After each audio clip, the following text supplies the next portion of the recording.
He's the most famous pharaoh in history. His face is everywhere. Gold masks. Museums. Books. Movies. But here's the dark truth most people don't know. King Tut was never meant to matter. Tutankhamun was crowned pharaoh of Egypt around 1332 BC. He was only 9 years old. A child sitting on the most powerful throne on earth.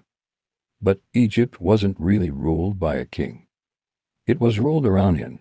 See, Tutankhamun was born into chaos. His father, Akhenaten, had done something dangerous, something unforgivable. He abandoned Egypt's ancient gods and forced the people to worship one god only.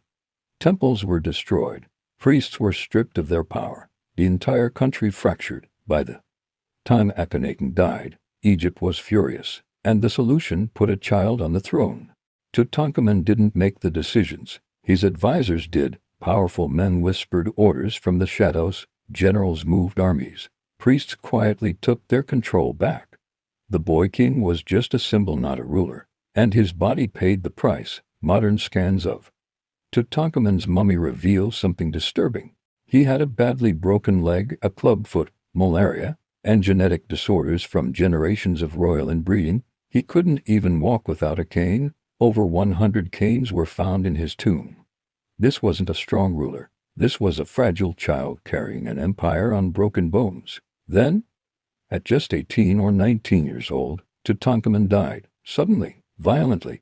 For decades, people whispered, murder, a blow to the head, a royal conspiracy, poison. But the truth is darker and much sadder. Tutankhamun likely died from an infection. That broken leg, malaria, a weakened immune system. It wasn't assassination. It was neglect. The boy king didn't fall to his enemies. He was crushed by the very system that used him. And here's the twist that changes everything. When Tutankhamun died, no one cared. He wasn't buried in a grand, magnificent tomb. His resting place was small, almost an afterthought.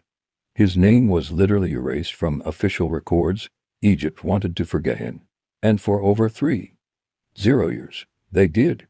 Until 1922, when British archaeologist Howard Carter opened a sealed tomb and stared into something the world had never seen: pure gold, jewels untouched by time. It was the most intact royal tomb ever discovered. Tutankhamun became famous not because of how he lived, but because his tomb was never robbed. That's the final, haunting irony. Tutankhamun didn't rule Egypt. He didn't conquer lands. He didn't change history. History only remembered him by accident, because thieves ignored him, because the powerful forgot him, because his